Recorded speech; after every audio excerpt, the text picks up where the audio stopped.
Over the last few months, a coordinated shift has emerged in how the largest tech firms handle large-scale terminations. It starts with the language. Microsoft recently announced its first voluntary employee buyout in over 50 years, targeting nearly 9,000 workers in the U.S. alone. While the company frames the move around wellness and retirement, the outcome is a 7% reduction of their domestic workforce. For the employees involved, the package comes with a 30-day window. It forces a high-stakes decision: accept the buyout now, or stay and risk receiving a potentially smaller involuntary severance package later in the year.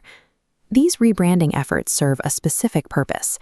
By framing cuts as voluntary, companies offload the immediate pressure of a reorganization directly onto the individual staff member. This strategy is quickly becoming an industry standard. Within a single week, Meta, Nike, and Snap announced job eliminations totaling more than 19,000 roles. These moves correlate directly with market performance. Snap saw its stock price climb 11% immediately after announcing a 16% cut to its workforce. Human resources departments are increasingly performing for an outside audience. They draft internal memos to sound humane for the press, while the underlying math remains focused on the bottom line. To navigate this environment, a worker must look past the empathetic tone of corporate communications and focus strictly on the financial terms being offered. Microsoft uses an eligibility formula known as the Rule of 70. If your age plus your years at the company total 70, you qualify. In practice, this targets long-term, higher-paid staff, allowing the company to reduce salary obligations under the guise of early retirement. When faced with this math, you have to respond with your own.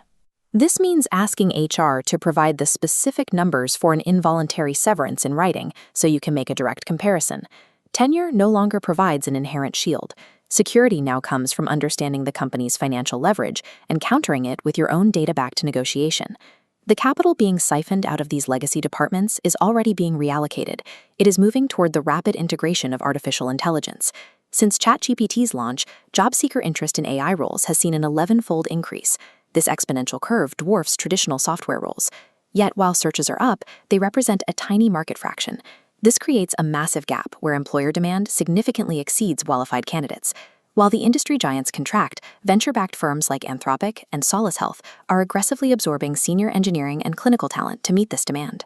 The industry is executing a systemic migration of capital, moving away from traditional software structures and into a new operational framework. If a severance offer arrives, you need a defensive strategy to evaluate it before the 30-day clock expires. Start with your runway number, post-tax package value divided by monthly expenses.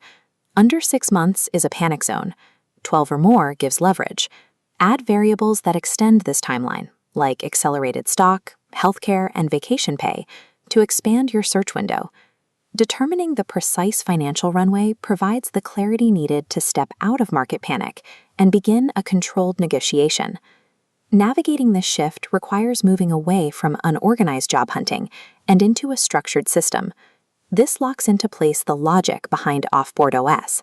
By organizing market data into tracked columns, the system filters out ghost jobs and focuses your attention on verified roles within the high-growth AI sector. It also requires a different approach to your resume. General experience is being passed over for concrete use cases, like demonstrating exactly how you used automation to reduce operational costs. The current market is creating a divide between those who react with anxiety and those who respond with a systematic, data-driven plan. As the industry moves away from old corporate standards, navigating these transitions depends on a worker's ability to counter corporate forms